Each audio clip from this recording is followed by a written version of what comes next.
ഈ കാഴ്ച ഞങ്ങൾ തായ്ലൻഡിൽ ചെന്നപ്പോൾ ഒരു കാഴ്ചയാണ് കേട്ടോ. അവിടെ ഒരു ബുദ്ധ ടെമ്പിളുണ്ട്. അതിനോട് ചേർന്നൊരു വലിയ ആൽമരം നിൽപ്പുണ്ട്. ആ ആൽമരത്തിൻ്റെ കമ്പെല്ലാം അങ്ങ് നീണ്ടു വന്നിട്ട് താഴോട്ട് മുട്ടാറായപ്പം അവരതിനൊക്കെ ഇരുമ്പ് കൊണ്ടുള്ള തൂണ് കൊടുത്തിരിക്കുകയാണ്. കണ്ടോ, ആ കമ്പ് താഴോട്ട് ഒടിഞ്ഞു പോരാതിരിക്കാൻ വേണ്ടിയിട്ട് അതിന് താങ്ങി നിർത്താൻ വേണ്ടിയിട്ട് ഇരുമ്പ് തൂണ് വെച്ചിരിക്കുകയാണ്. എത്ര എണ്ണ വെച്ചിരിക്കുന്നു നോക്കി. കണ്ടോ, ആ ആൽമരം ഇങ്ങനെ പടർന്ന് പന്തലിച്ച് നിൽക്കുകയാണ്. കണ്ടോ, നമ്മുടെ എവിടെയാണെന്നുണ്ടെങ്കിൽ ഈ ആൽമരം കമ്പ് താഴോട്ട് വരുവാണെങ്കിൽ വെട്ടിക്കളയും അല്ലേ.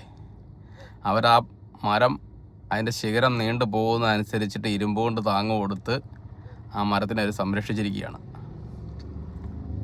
എത്ര പ്രകൃതിയോടും മരങ്ങളോടും ഒക്കെ കാണിക്കുന്ന സ്നേഹം എന്തുമാത്രം ഉണ്ടെന്ന് അറിയണമെങ്കിൽ നമ്മൾ ഇങ്ങനെയുള്ള കാഴ്ചകളൊക്കെ കാണണം. ആൽമരം ഇതാ വീഡിയോക്കകത്ത് കാണുമ്പോൾ ചെറിയതായിട്ട് തോന്നും, പക്ഷെ അത് വലിയൊരു ആൽമരമാണ് കേട്ടോ. ആ നീണ്ടു ഇതാ ഒരു ബുദ്ധൻ്റെ പ്രതിമയുണ്ട് അവിടെ.